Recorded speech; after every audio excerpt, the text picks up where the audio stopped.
hermanos, en el poderoso nombre de nuestro Señor y Salvador Jesucristo.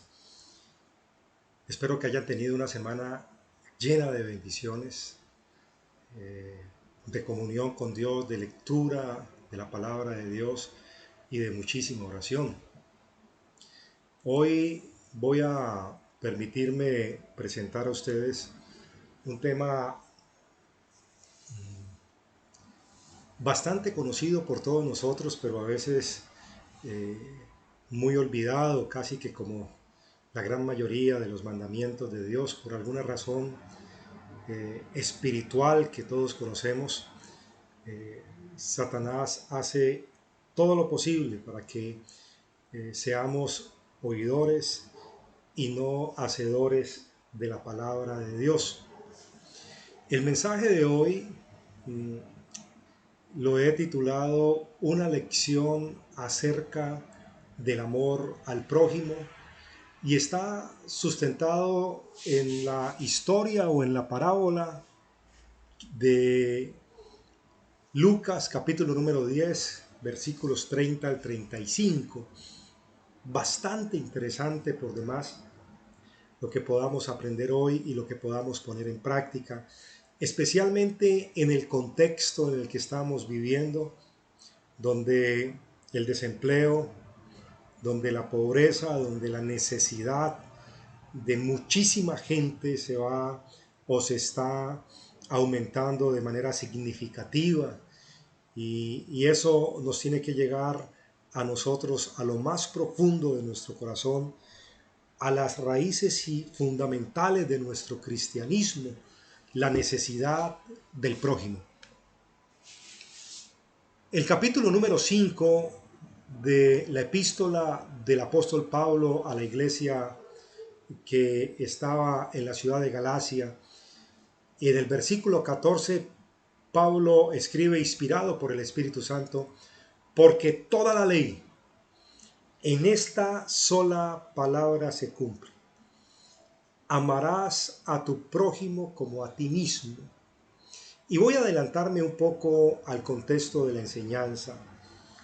La pregunta principal o el cuestionamiento principal es: ¿quién es el prójimo? Y sobre eso y sobre otros aspectos bastante importantes vamos a desarrollar la enseñanza en la noche de hoy con la ayuda de nuestro Señor y Salvador Jesucristo. Lo primero que tenemos que entender es que la historia del buen samaritano que aparece en el capítulo 10, versículos 30 al 37 del Evangelio según San Lucas, es una historia o es una parábola que muchísimos y casi todos los que la hemos oído, cristianos y no, damos por sentado que entendemos el mensaje, ¿cierto? Y algunos piensan que la enseñanza final que deja la parábola del buen samaritano es una enseñanza de gentileza y sacrificio, o es un noble llamado a ser un buen samaritano. La organización católica romana tiene una, una fundación o tiene una,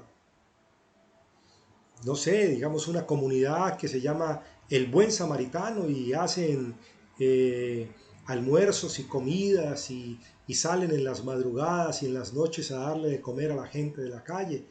Y nos parece a nosotros que la historia del buen samaritano es tan simple de entender porque creemos que su mensaje ligero es un mensaje de gentileza y sacrificio, es un mensaje de tratar de ayudar a otro de una manera rápida y sencilla, pero la historia, el mensaje de la parábola o de la historia del buen samaritano es mucho más profundo de lo que nosotros creemos.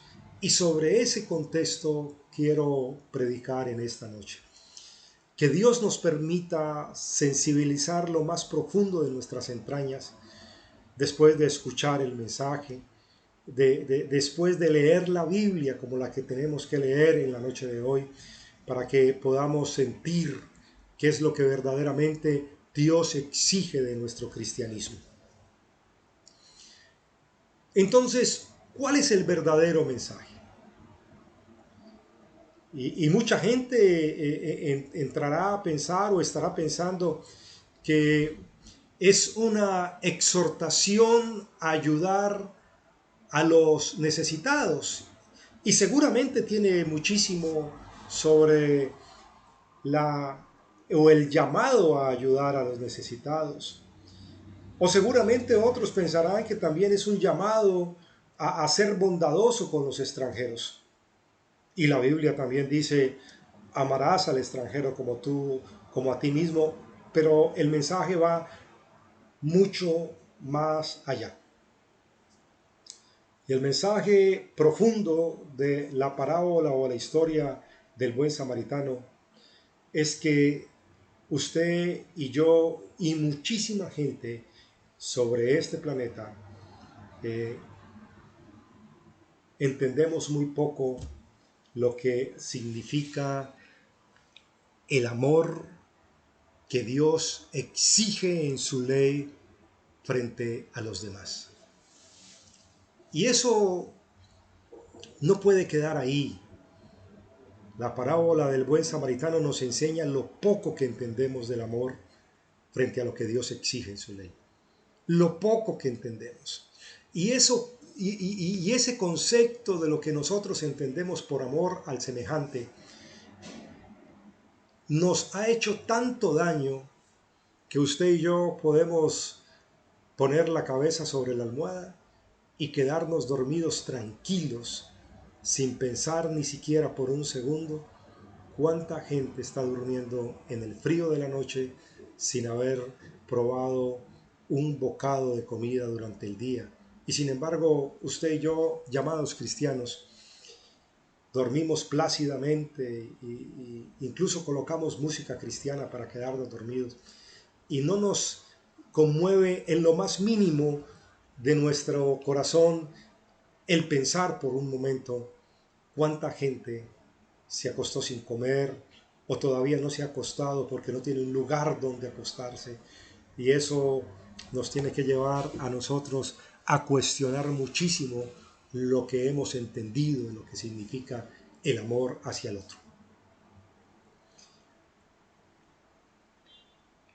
Yo lo voy a invitar a que abra su Biblia en el capítulo número 10 del Evangelio según San Lucas. Vamos a leer la historia a la que hacemos referencia en la noche de hoy. Voy a tratar de hacer lo más breve posible para que las enseñanzas no se tornen como tan gravosas. El capítulo número 10 del Evangelio según San Lucas es un capítulo que hay que entenderlo en el contexto y ahora vamos a entenderlo en el contexto, a tratar de explicarlo en el contexto para poder nosotros tener una mayor claridad de lo que Jesús trató de explicar con la parábola del samaritano o la historia del buen samaritano que aparece en el capítulo número 10. Dice la Biblia en el versículo 25 del capítulo número 10 del Evangelio según San Lucas. Y he aquí un intérprete de la ley se levantó y dijo para probarle: Maestro, ¿haciendo qué cosa heredaré la vida eterna? Él le dijo: ¿qué está escrito en la ley? ¿Cómo lees? Aquel respondiendo dijo: amarás al Señor tu Dios con todo tu corazón y con toda tu alma y con todas tus fuerzas y con toda tu mente, y a tu prójimo como a ti mismo. Y le dijo: bien has respondido, haz esto y vivirás. Pero él, queriendo justificarse a sí mismo, dijo a Jesús: ¿y quién es mi prójimo? Respondiendo Jesús dijo: un hombre descendía de Jerusalén a Jericó y cayó en manos de ladrones, los cuales le despojaron e hiriéndole se fueron dejándole medio muerto. Aconteció que descendió un sacerdote por aquel camino y viéndole pasó de largo. Dice la Biblia, pasó de largo. Asimismo, un levita llegando cerca de él, de aquel lugar, y viéndole pasó de largo. Pero un samaritano que iba de camino vino cerca de él y viéndole fue movido a misericordia, y acercándose vendó sus heridas y echándoles aceite y vino, poniéndole en su cabalgadura, lo llevó al mesón y cuidó de él. Otro día al partir sacó 2 denarios y los dio al mesonero y le dijo, cuídamele y todo lo que gastes de más yo te lo pagaré cuando regrese. ¿Quién pues de estos 3 te parece que fue el prójimo del que cayó en manos de ladrones? Y él le dijo, el que usó de misericordia con él.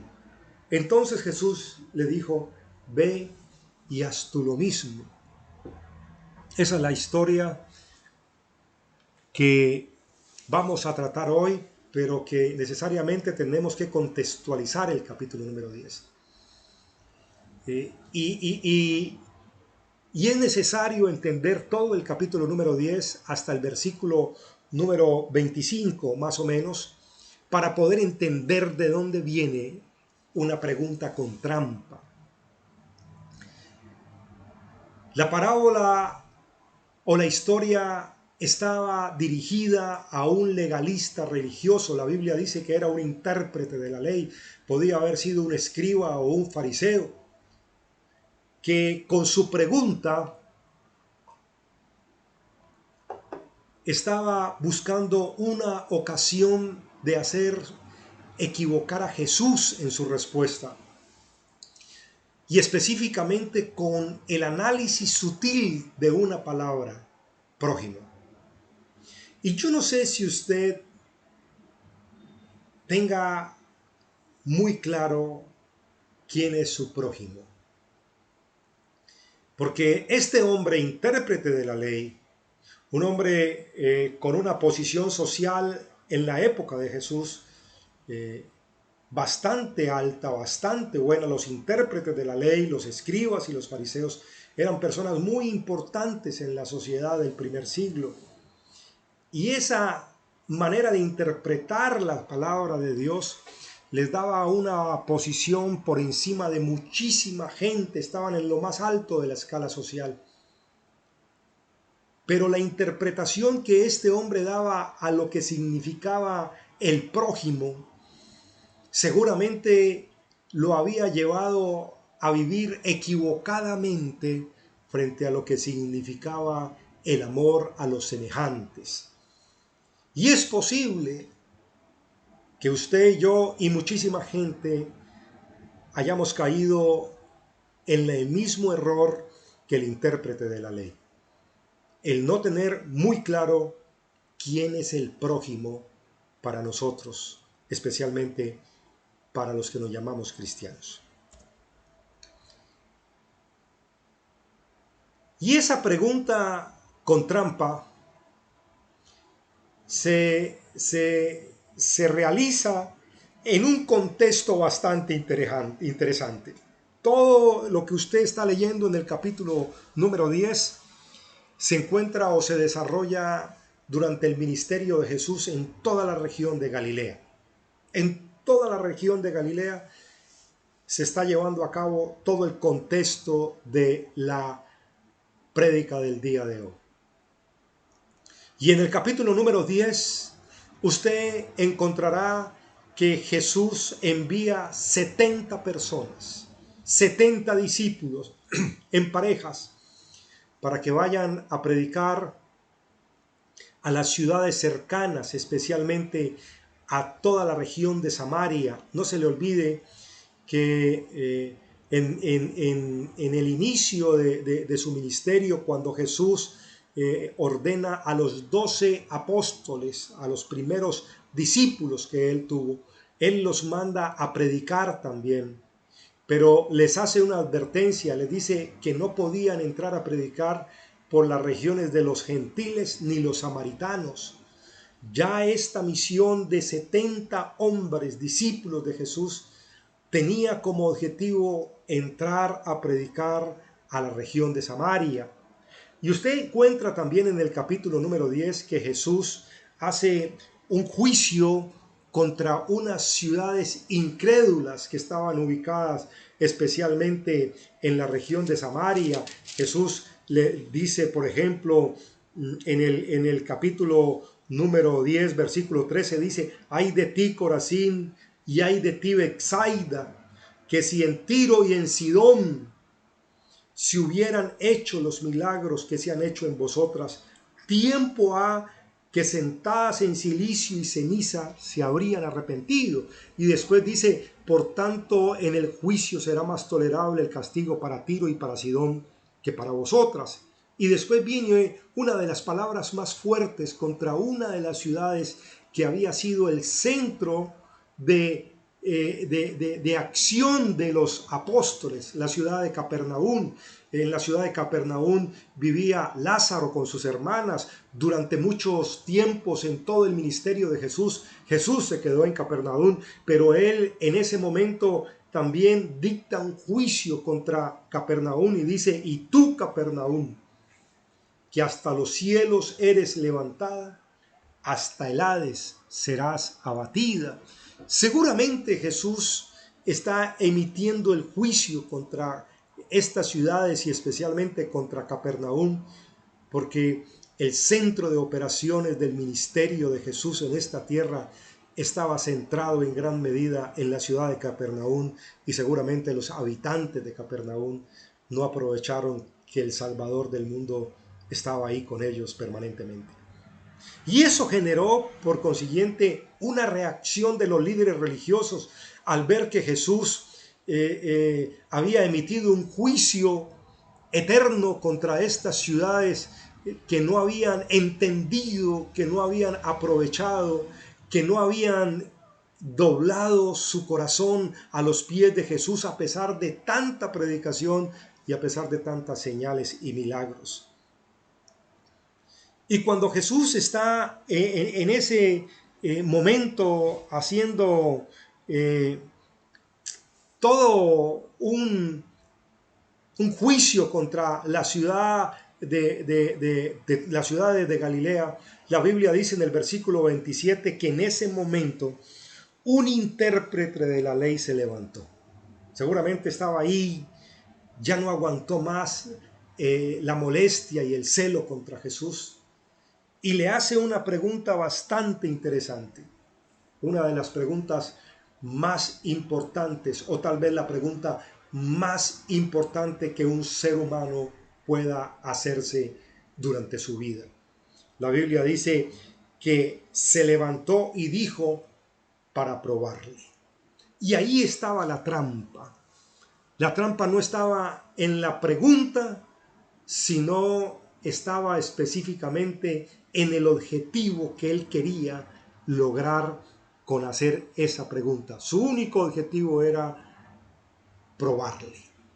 Y qué peligroso es cuando las personas se le arriman a uno a preguntarle por el Evangelio, por la fe que hay en uno, por su vida cristiana, con la única intención de probarlo, de ridiculizarlo o de burlarse, ¿cierto?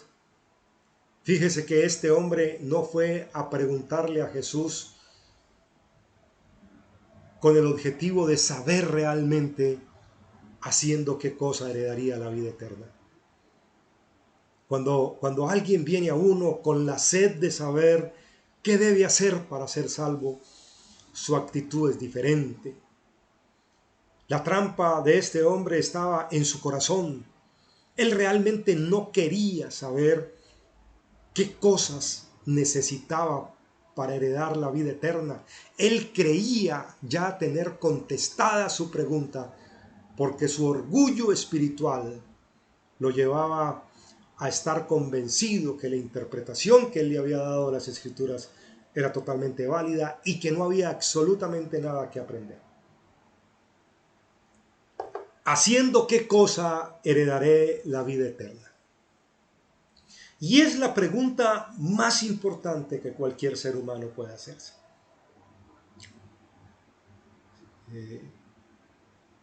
Pero qué pocas personas se hacen esta pregunta, ¿cierto? Qué inconveniente sería que cada ser humano, cada familiar nuestro, qué importante sería que cada amigo nuestro, que cada vecino nuestro, que cada compañero de trabajo, que cada persona que esté cercana a nosotros sacara un momento de su vida para preguntarse qué tengo que hacer para heredar la vida eterna. Y esa pregunta es la que estuvo en el corazón de Nicodemo cuando vino a Jesús de noche. Usted lo encuentra en el capítulo número 3 del Evangelio según San Juan. La Biblia dice que Nicodemo era uno de los principales de la sinagoga, seguramente un fariseo anciano, un hombre importante dentro de la sociedad judía del primer siglo. Ese hombre no podía tener paz en su corazón y cuando oyó hablar de Jesús fue y le buscó de noche y le hizo la misma pregunta. Le hizo la misma pregunta. ¿Qué tengo que hacer para heredar la vida eterna? El joven rico, en el Evangelio según San Mateo, en el capítulo número 19, la Biblia dice que un joven rico se le arrimó a Jesús, le buscó y le hizo la misma pregunta. ¿Qué tengo que hacer para heredar la vida eterna? ¿Qué tengo que hacer para heredar la vida eterna? Fíjese que esa pregunta trasciende absolutamente todo. Todo lo trasciende. Él no dice, la pregunta no es qué tengo que hacer para conseguir un buen trabajo, qué tengo que hacer para cambiar de carro, qué tengo que hacer para viajar más, qué tengo que hacer para tener mejor aspecto físico, qué tengo que hacer para bajar de peso. No. La pregunta más importante que debe haber en el corazón de cualquier ser humano en esta vida, durante todos los siglos, esta pregunta fue la más importante. ¿Qué tengo que hacer para heredar la vida eterna? Es la pregunta que nuestros familiares inconversos tienen que hacerse. Es la pregunta que tienen que hacerse nuestros amigos. Es la pregunta a la que tenemos que llevar, incitar. El apóstol Pablo le dice a Timoteo, predica la palabra a tiempo y afuera de tiempo, insiste, para que cada persona que usted y yo conozcamos se haga la pregunta más importante. ¿Qué tengo que hacer para heredar la vida eterna? Y Jesús habló constantemente de la vida eterna. ¿Y por qué Jesús habló sobre la vida eterna? Porque la vida eterna es la promesa central del Evangelio. Usted encuentra en la primera carta, en la primera epístola del apóstol Juan, usted encuentra que Juan dice, y esta es la promesa que Él nos hizo, la vida eterna. Es la promesa más importante que Jesús le dio a la raza humana. La promesa de la vida eterna. En el capítulo número 3 del Evangelio según San Juan, en el versículo 16, dice, porque de tal manera amó Dios al mundo, que ha dado a su Hijo unigénito, para que todo aquel que en él crea no se pierda, mas tenga la vida eterna. Y usted encuentra en el Evangelio según San Juan, en el capítulo número 11, que habla sobre la historia de la muerte y la resurrección de Lázaro. Usted encuentra en el versículo 25 y 26 una conversación maravillosa con Jesús y las hermanas de Lázaro. Marta le dijo, la hermana de Lázaro, cuando Jesús llegó, Marta le dijo, yo sé que resucitará en la resurrección en el día de postrero. Y Jesús le respondió y le dijo, yo soy la resurrección y la vida. El que cree en mí, aunque esté muerto, vivirá. Y Jesús le dice a la mujer samaritana en el capítulo número 4 del Evangelio según San Juan, en el versículo 14, le dice, cualquiera que bebiere de esta agua volverá a tener sed. Mas el que bebiere del agua que yo le daré no tendrá sed jamás, sino que el agua que yo le daré será en él una fuente de agua que salte para vida eterna. para vida eterna. Y en el versículo número 24 del capítulo 5 del Evangelio según San Juan, dice Jesús: de cierto, de cierto os digo, el que oye mis palabras y cree el que me envió, tiene vida eterna y no vendrá a condenación, mas ha pasado de muerte a vida. La promesa central del Evangelio es la vida eterna. Por eso esa es la pregunta más importante. Es la pregunta para la cual usted y yo tenemos que estar preparados. Por si alguien nos la pregunta, tengamos cómo respondérselas. ¿Qué tengo que hacer yo para heredar la vida eterna? Y aquí no se trata de sacar a relucir las doctrinas denominacionales. Se trata de saber responder conforme a las Escrituras. Pero resulta que esa pregunta tan importante llevó a que muchísima gente creyera tener la respuesta en su corazón y los llevó a equivocarse. La religión judía, los rabinos del primer siglo a los que se enfrentó Jesús, ellos pensaban por tradición y religiosidad que el solo hecho de ser pertenecientes a la nación de Israel, ellos pensaban que solamente por el hecho de haber nacido en Israel, el ser israelitas, ya les daba el derecho a la vida eterna. Y Jesús los confronta en el Evangelio según San Juan, en el capítulo número 8, versículo 44, y les dice: vosotros sois de vuestro padre el diablo, y los deseos de vuestro padre queréis hacer. Él ha sido homicida desde el principio y no ha permanecido en la verdad, porque no hay verdad en él. Cuando habla mentira, de suyo habla, porque es mentiroso y padre de mentira. Los judíos, los rabinos habían enseñado por tradición y religiosidad que lo importante era la circuncisión, que lo importante era guardar los ritos, que lo importante era guardar todas aquellas condiciones religiosas que imponían la ley sin importar lo que había en su corazón. Ellos tenían que solamente preocuparse por nacer en Israel y guardar los ritos de la ley de Moisés, y eso ya les daba derecho a ser herederos de la vida eterna. Jesucristo habló de ellos de una manera muy puntual. Jesús les dijo: sepulcros blanqueados. Ustedes por fuera se ven lo demás de bonitos, pero por dentro se están llenos de gusanos, de equivocaciones, de maldad. Usted encuentra en Colosenses capítulo número 2, versículo número 8, que ellos pensaban que simplemente por ser linaje de Abraham ya tenían la vida eterna. Vamos a leer Colosenses capítulo número 2, versículo número 8 para contextualizar lo que estoy diciendo. Dice la palabra de Dios en el versículo número 8: mirad que nadie os engañe por medio de filosofías huecas y sutilezas, según las tradiciones de los hombres, conforme a los rudimientos del mundo y no según Cristo. Para responder la pregunta más importante que pueda hacerse un ser humano: ¿qué tengo que hacer para heredar la vida eterna?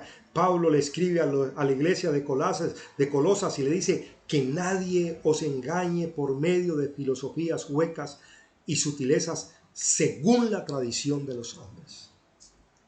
Qué peligroso es creer que porque su papá creyó y su mamá creyó, usted tiene que creer igual. Jesucristo dijo: escudriñad las Escrituras, porque a vosotros os parece que en ella hallaréis la vida eterna. Y las palabras que yo os hablo hoy, estas mismas, os juzgarán en el día postrero. Usted tiene la responsabilidad y yo tengo la responsabilidad y todo el mundo tiene la responsabilidad de escudriñar la Biblia para saber qué hacer para heredar la vida eterna. Esa es una responsabilidad personal, es una responsabilidad de cada uno de nosotros. ¿Qué tengo que hacer para heredar la vida eterna? Y Jesús va a responderle al hombre de manera puntual. El versículo 26 del capítulo número 10 del Evangelio según San Lucas, usted encuentra que lo primero que Jesús le dice al intérprete de la ley, a ese hombre estudioso, a ese hombre pegado y ceñido a las Escrituras, en el versículo 26, Jesús le dice, ¿qué está escrito en la ley? ¿Cómo lees? ¿O cómo entiendes lo que lees? Los judíos, la religión judía, desde los tiempos de Moisés hasta los tiempos de Jesús, se habían acostumbrado a repetir todo el tiempo, por la mañana y por la tarde, Deuteronomio capítulo número 6, versículo número 4 y 5. Oye Israel, el Señor vuestro Dios, el Señor uno es. Y después dice, y amarás al Señor tu Dios con todo tu corazón, con toda tu alma y con todas tus fuerzas y con toda tu mente. Eso dice Deuteronomio capítulo número 6, versículo 4 y 5. Amarás al Señor con todo tu corazón, con toda tu alma y con todas tus fuerzas y con toda tu mente. Eso lo repetían por la mañana y por la tarde. Pero este hombre le añadió una parte que aparecía en Levítico capítulo número 19, versículo 18, y le añade la segunda parte del versículo 18 y le dice, y a tu prójimo como a ti mismo. Este hombre tenía la respuesta, se sabía la Biblia. Y Jesús le dice, bien has respondido, haz esto y vivirás. El joven rico en el Evangelio según San Mateo, cuando le pregunta a Jesús, ¿qué tengo que hacer para heredar la vida eterna? Jesús le dijo, guarda los mandamientos. Y él dice, desde niño lo he guardado, siempre los he guardado. Y Jesús le dijo, entonces vende todo lo que tienes y dalo a los pobres. En lo profundo de su corazón ese muchacho, a pesar de haber leído la Biblia, a pesar de tener muy claro lo que leía todos los días, eso no lo llevaba a ser un buen cristiano. La palabra de Dios había llenado de conocimiento su mente, pero no había cambiado su corazón. Y lo mismo le estaba pasando a este hombre, a este intérprete de la ley. Él sabía la respuesta para heredar la vida eterna. Tendrás que amar al Señor tu Dios con todo tu corazón, con todas tus fuerzas, con toda tu alma y con toda tu mente. Y se iba y le dijo, es más, y en el versículo 18 del capítulo 19 de Levítico dice, y amarás a tu prójimo como a ti mismo. Bien has respondido, haz esto y vivirás. Bien has respondido. Pero Jesús sabía que se estaba enfrentando con un hombre con un corazón muy duro. Los corazones duros son la especialidad de Jesús. Todos nosotros en un momento antes de ser convertidos y ser traídos de las tinieblas a la luz, nuestro corazón también fue duro. ¿Y por qué decimos que este hombre tenía un corazón durísimo? Pues usted encuentra en el libro de Romanos capítulo número 3 que este hombre intérprete de la ley, este hombre sabía a ciencia cierta que guardar toda la ley era imposible. En el versículo número 20 dice, ya que por las obras de la ley ningún ser humano será justificado delante de Dios. Porque por medio de la ley es el conocimiento del pecado. No era fácil. La ley, el conocer, el saber toda la ley de Moisés no era ninguna garantía, porque el corazón seguía totalmente endurecido hacia las cosas de Dios. un hombre sincero, una persona que hubiera preguntado con el deseo de ser salvo, como debió haber sido la pregunta que hizo este hombre. Ese hombre sincero debió haber reconocido que no amaba a Dios ni a sus prójimos como debería. Yo le hago una pregunta y me hago una pregunta. ¿Es Dios lo primero en su vida? ¿Usted ama a Dios con todas sus fuerzas, con todo su corazón, con toda su mente, con toda su alma? ¿Usted es capaz de dejar cualquier cosa por tirarse de rodillas o de leer la Biblia? ¿Usted se deleita más en las cosas de Dios que en las diversiones de este mundo? Un hombre sincero debería haber reconocido y debió haberle dicho a Jesús: Señor, yo sé que eso está ahí, pero yo no lo hago. ¿Qué tengo que hacer para heredar la vida eterna? La justicia de este hombre lo llevó a desaprovechar la oportunidad de la gracia de Dios. Así como usted encuentra muchos de nuestros familiares o de nuestros amigos que cuando uno les predica, ellos le dicen a uno: yo no hago nada malo, yo como voy bien. Su propia justicia los lleva a desaprovechar la gran oportunidad de adquirir la gracia y el favor de Dios inmerecido. Y esa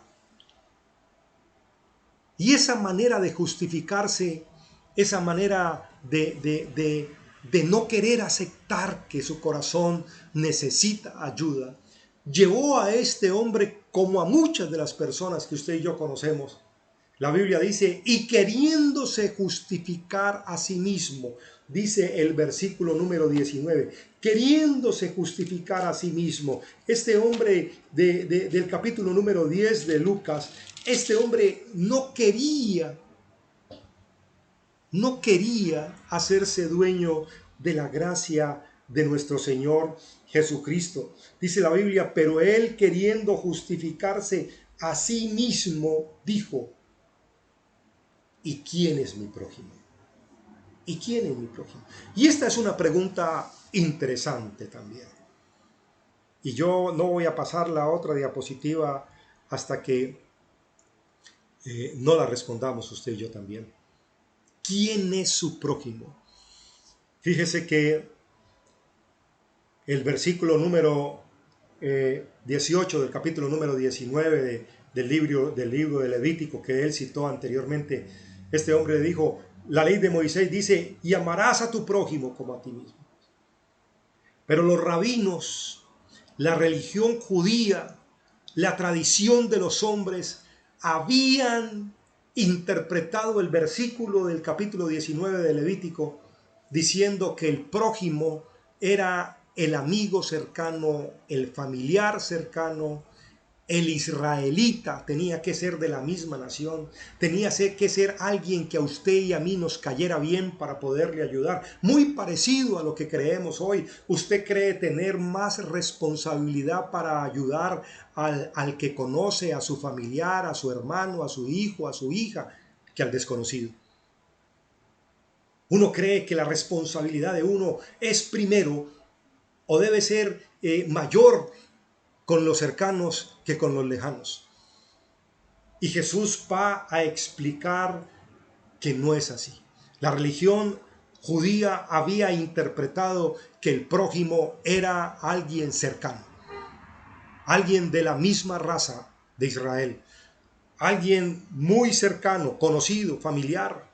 Usted encuentra que Jesús en el capítulo número 5 del Evangelio según San Mateo, hablando del amor hacia los enemigos, Jesús dijo: oísteis que fue dicho, amarás a tu prójimo y odiarás a tu enemigo.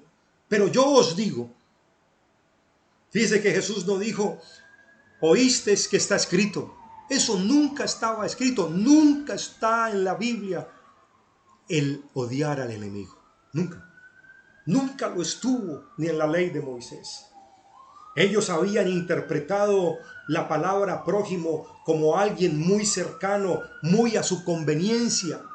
Y seguramente usted y yo, muy a nuestra conveniencia, decidimos ayudar más a unos que a otros, sin tener un concepto claro de quién es su prójimo. Y Jesús va a responderle al intérprete de la ley. Y lo va a hacer con una respuesta apacible y con un poderoso mensaje. Y es ahí donde aparece la parábola o la historia del samaritano. Y en la historia del samaritano hay unos personajes principales, por decirlo de alguna manera, que tenemos que entender. Aparece el hombre herido en el camino. Y el hombre herido en el camino hace referencia al sufrimiento que el ser humano tiene que vivir mientras está en este mundo. El camino es el mundo. Jesucristo dijo: en el mundo tendréis aflicción. En el huerto de Edén, Dios le dijo a Adán: maldita será la tierra por tu causa. Espinos y cardos te producirán. Con el sudor de tu frente comerás el pan. El camino es el mundo. La Biblia dice, Job dijo que la vida era una brega. Y hay mucha gente herida en el camino, hay mucha gente herida en este mundo, hay mucha gente sufriendo en los hospitales, hay mucha gente sufriendo en las calles, hay mucha gente sufriendo debajo de un puente sin tener con qué comer, hay muchos extranjeros en nuestro país y en nuestra ciudad que no tienen una voz de aliento. Hay alguien en esta noche o en este momento muy cerca de usted que usted no conoce, que nunca lo ha visto y que tiene necesidad de un abrazo. Hay un hombre herido en el camino. Hay un sacerdote. La Biblia dice que usted y yo, por medio de la redención del Calvario, el Señor nos ha hecho reyes y sacerdotes. Los sacerdotes tenían como función principal representar al pueblo delante de Dios y representar a Dios delante del pueblo. También había un levita, un hombre que era de la descendencia de Leví.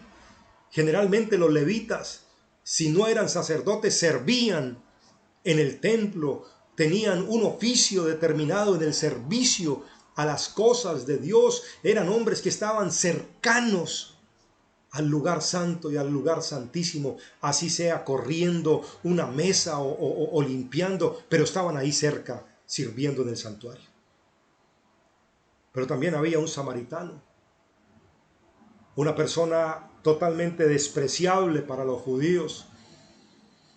Los samaritanos y los judíos tenían un odio generacional desde los tiempos en que la nación de Israel, por causa del pecado de Salomón, fue dividida entre el reino del norte y el reino del sur. Y la Biblia dice que las 10 tribus del reino del norte hicieron cosas abominables delante de Dios, eligieron sacerdotes que no eran de las tribus de Leví como Dios lo había mandado. Tampoco fueron a adorar a Jerusalén, sino que escogieron un lugar en el monte Gerizim para hacer todos sus ritos y adoraron equivocadamente. En otras palabras, los judíos odiaban a los samaritanos porque eran contrarios a lo que ellos creían que era la ley de Dios. Y estos son los personajes.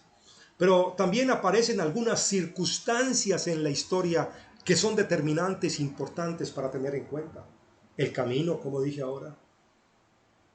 Usted todos los días de su vida en el camino va a encontrarse a alguien sufriendo. Usted, si no se lo encuentra, pues coja en el carro y desvíese un poquito y váyase para una unidad de cuidados intensivos y ahí encontrará a alguien sufriendo, familiares, personas muriéndose. Váyase para un ancianato, váyase para el centro de Cali o a los barrios marginales y en el camino encontrará a alguien sufriendo.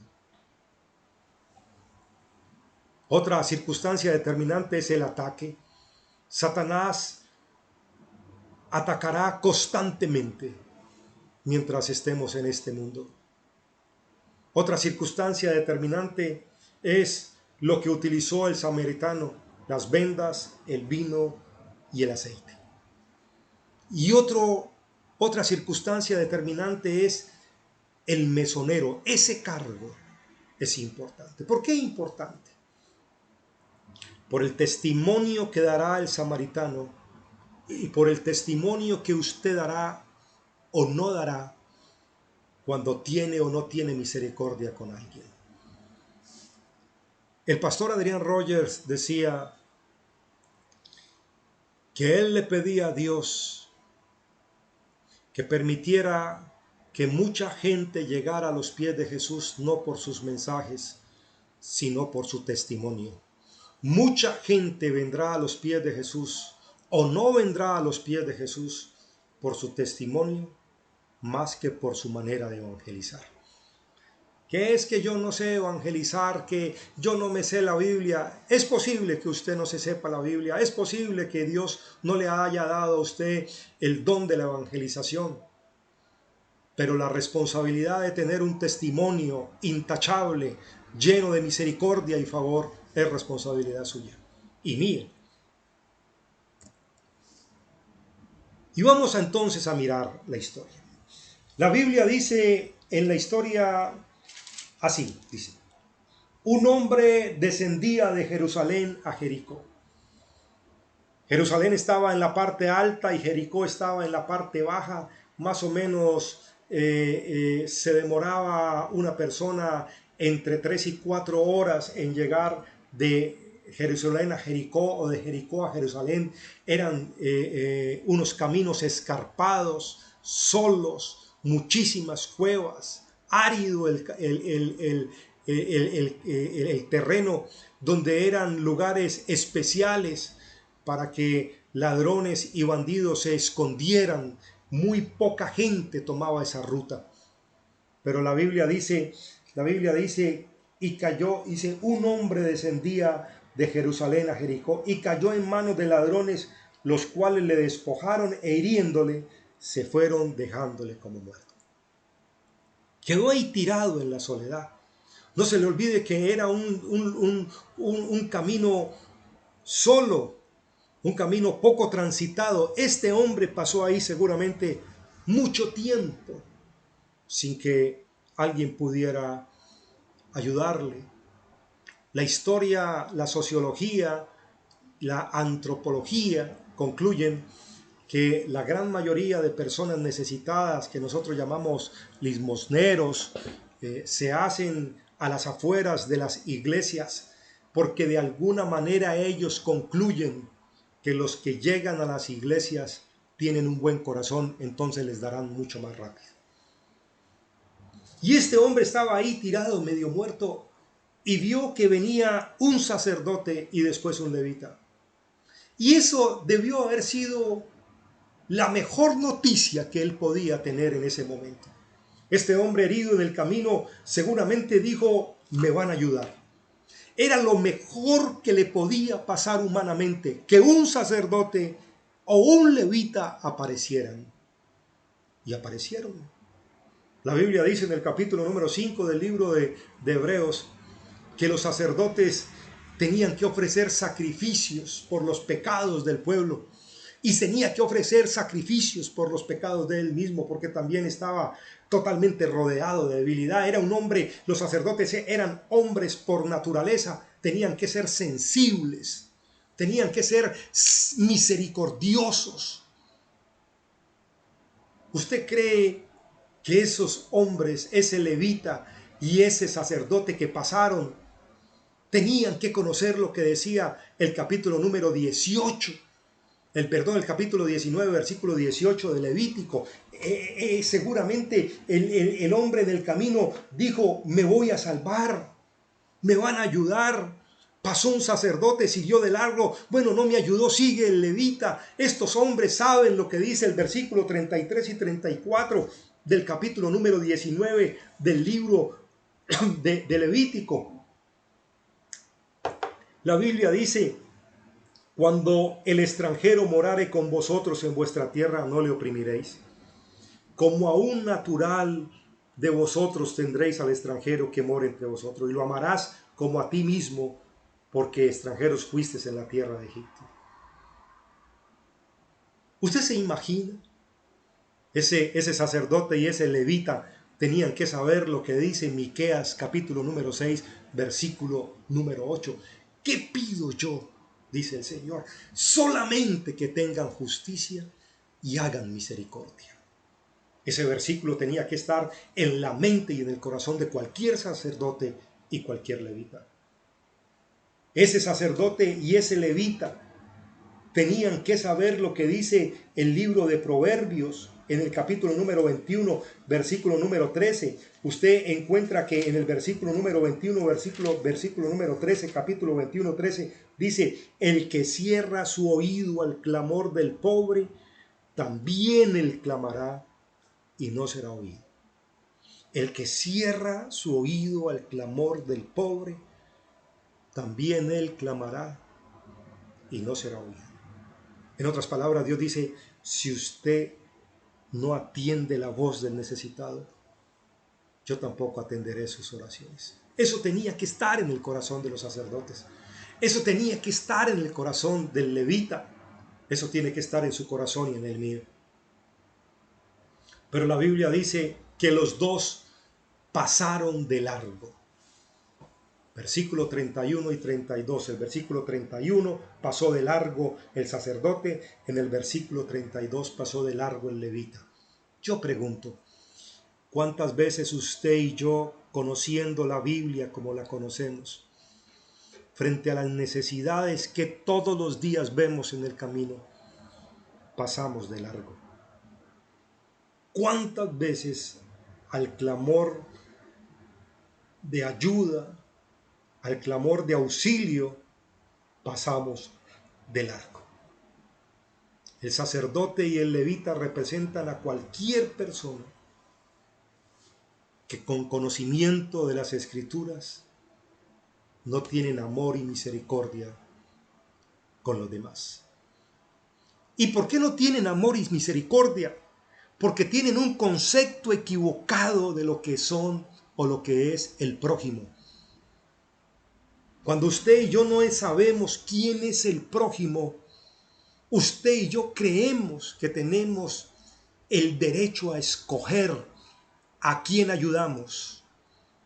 Cuando usted y yo entendemos lo que es el prójimo según la ley de Dios, nos damos cuenta que tendremos que ayudar con amor a cualquier persona que la necesite, así sea que la conozca o no, que la ame o la odie. Tiene que ayudar. Y viene el otro punto. La manera de actuar del sacerdote y el levita fue bastante displicente, bastante indiferente. Pero viene la otra pregunta: ¿cómo amó el samaritano? Y usted encontrará que el samaritano, al igual que el sacerdote y el levita, usted encontrará que Juan dice que el sacerdote y el levita lo vieron. Dice la palabra de Dios que en el versículo número 31 dice: aconteció que descendió un sacerdote por aquel camino y viéndole. Y usted encuentra en el versículo número 32 que también el levita viéndole, los dos le vieron. El samaritano también lo vio. Pero el samaritano fue un poquito más allá. La Biblia dice: y acercándose. Usted encuentra en el versículo 34 que dice: y acercándose. Y nosotros vemos a mucha gente necesitada. Ni modo de tener la excusa de decir que no vemos a gente necesitada. Nosotros los vemos, pero nuestra actitud es muy parecida a la del sacerdote y al del levita. Nosotros seguimos de largo. El samaritano se acercó. No se le olvide que el samaritano era odiado por los judíos. No se le olvide que el hombre que está ahí en el camino medio muerto, que lo han robado, que lo han golpeado, era judío. El samaritano tranquilamente había podido decir: ese hombre no es de mi nación, somos enemigos y no lo voy ni siquiera a mirar. Pero ese hombre lo vio y se acercó. Y no se acercó para curiosear, no se acercó para mirar a ver cómo lo dejaron. La Biblia dice en el versículo 34, vendó sus heridas. Y ese hombre vendó sus heridas. ¿Y con qué las vendó? La Biblia dice que con sus vendas utilizó vino y aceite. Este hombre seguramente era un viajero también. Los viajeros de esa época tenían que andar a caballo o a camello durante muchísimo tiempo y tenían que provisionarse para viajes muy largos. El vino y el aceite y las vendas, si era que la tenían, o otros historiadores dicen que las vendas fueron producto de que rasgó sus propias ropas para curarlo a él. El vino era una especie de antiséptico. El vino servía para calmar el dolor y limpiar la herida, y el aceite era utilizado como un bálsamo. Este hombre utilizó de sus propias provisiones, aún sabiendo que las necesitaba, para ayudar a un enemigo, a un extraño, a un extranjero. Se despojó de lo que era de él, no de lo que le sobraba, sino de lo que necesitaba. Y aparte de eso, también lo montó en su cabalgadura. Seguramente yo, por ponerme de ejemplo, antes de montarlo en mi carro, busco unos cartones para que no me vaya a ensuciar los asientos. Pero este hombre no, lo montó en su cabalgadura, se incomodó por él, y la Biblia dice que cuidó de él, que cuidó de él. Este hombre cuidó de él. La Biblia dice, vamos a leer, la Biblia dice, y cuidó de él. Muchas veces nosotros, mis queridos hermanos, creemos que nuestra responsabilidad frente a los demás, aún frente a los más cercanos, usted y yo nos damos cuenta que un hermano, un familiar o alguien está enfermo, vamos y le hacemos una visita y no volvemos. Y creemos que con visitarlo una vez ya hemos cumplido. Y creemos que con mandarle un mercado ahí pequeño, con eso hemos cumplido. O con hacerle una llamada, con eso hemos cumplido. Voy a contarles una historia. Cuando yo estaba soltero, estaba muchacho, tocaron a la puerta de mi casa y era una persona pidiendo ropa. Y yo fui y saqué una camisa y estaba metiendo la camisa en la bolsa, y cuando ya lo iba a entregar, mi mamá me dijo: ¿y por qué no le regalas también uno de esos zapatos que tenés ahí que casi no te pones? Regálale un par de zapatos de esos. Yo trabajaba para un banco. Y yo le dije: mamá, pero él me pidió una camisa.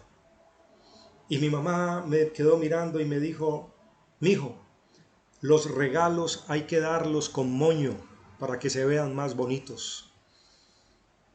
Los regalos hay que darlos con moño para que se vean más bonitos. Una llamada no es suficiente, una visita no es suficiente. La Biblia dice que el samaritano no solamente vendó sus heridas, la Biblia dice que el samaritano no solamente gastó de sus propias provisiones, la Biblia no dice que no solamente el samaritano se incomodó montándolo en la cabalgadura, sino que lo llevó donde el mesonero y cuidó de él seguramente una semana, no se sabe cuánto tiempo. Seguramente este hombre estaba de afán, pero era más importante el bienestar del otro ser humano que su propio bienestar.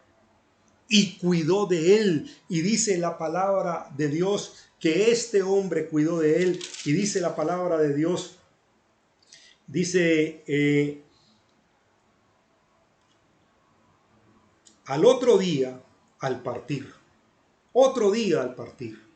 Quién sabe, seguramente una semana, otro día al partir. sacó 2 denarios. Un denario era el salario de un día de trabajo.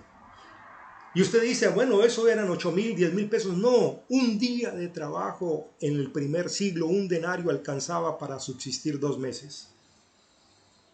O sea que ese hombre sacó 2 denarios, la subsistencia de 4 meses.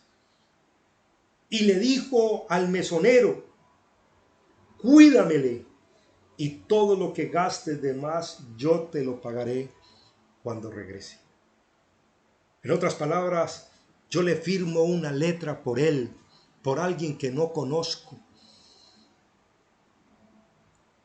¿Quién es su prójimo?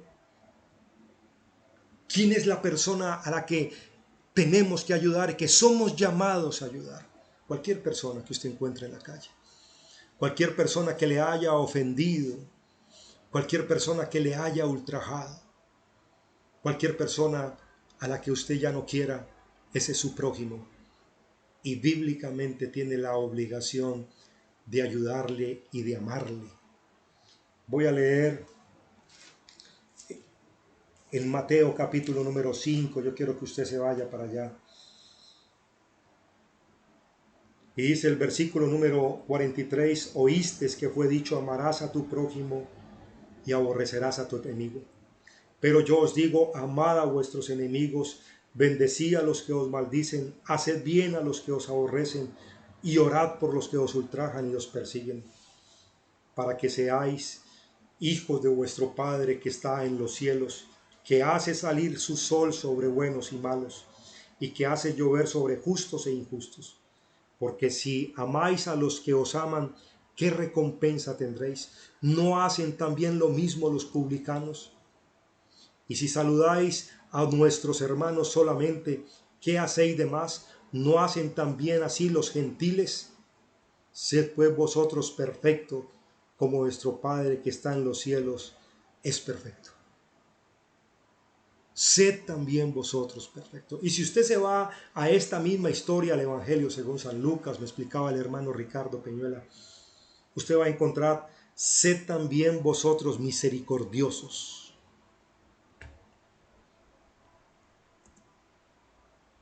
Viene entonces la pregunta, ¿cómo amamos nosotros?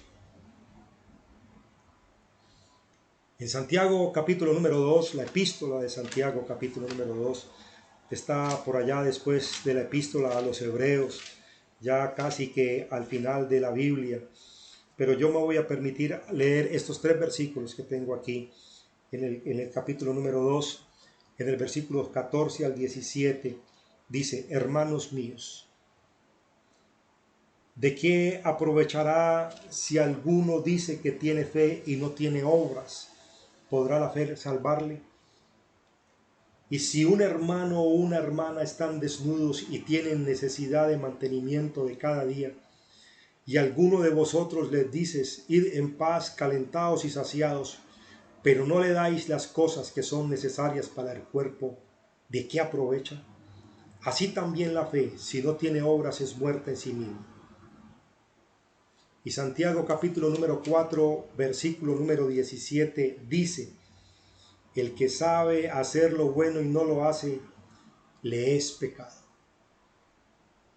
Y en el capítulo número 25 del Evangelio según San Mateo, usted va a encontrar en el capítulo número 25 del Evangelio según San Mateo, usted va a encontrar en el versículo 31 en adelante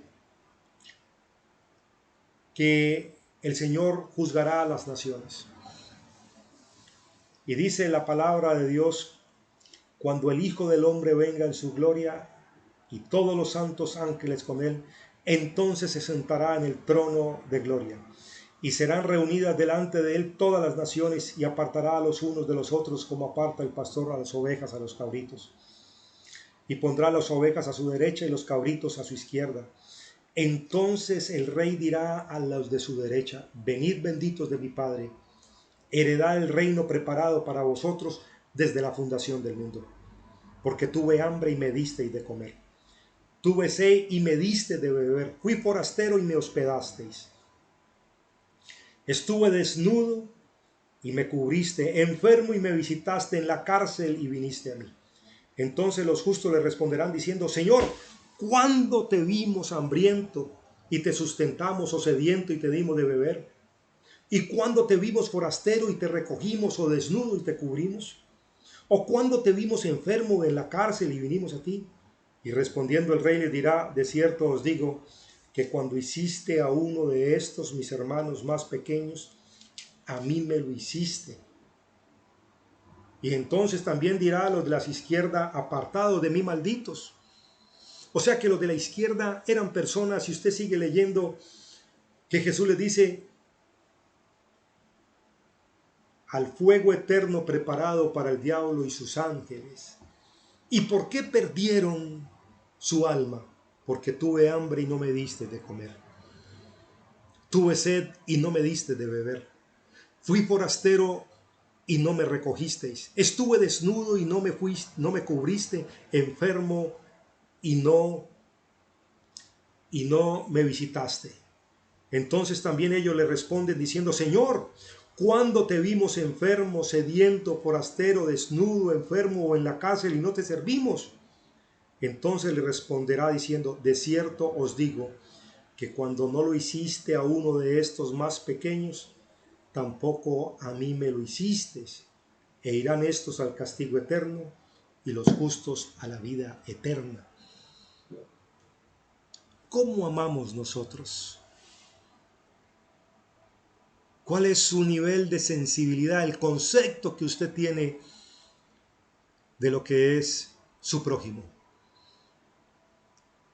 Si usted y yo seguimos creyendo que conocemos la dimensión de lo que es el amor hacia los demás y seguimos actuando conforme a nuestra propia justicia e interpretación, estamos en la misma situación del intérprete de la ley que quiso justificarse a sí mismo. En sus oraciones, en sus devocionales diarios, en su comunión con Dios, pídale a Dios que sensibilice su corazón hacia los demás. Yo también tengo que hacerlo. Yo también he pasado de largo como el levita y como el sacerdote. Yo también he preferido que la comida se dañe en el congelador de la nevera en lugar de calentarla, ordenarla de la mejor manera, calentarla bien y ordenarla y salir a buscar a alguien que no ha comido.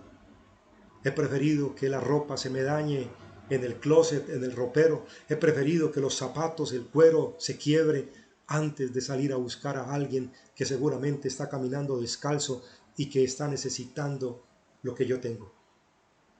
Mis hermanos, voy a terminar con esto.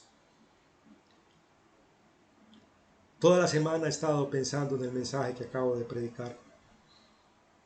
Y en el día de ayer me llamó un hermano y me dijo esto: hermano César, hay una hermana, la hermana Julana de tal, usted la conoce, está pasando por una necesidad difícil, pero su hijo consiguió trabajo. En esta necesidad tan grande él consiguió trabajo, pero no tiene zapatos para ir a trabajar.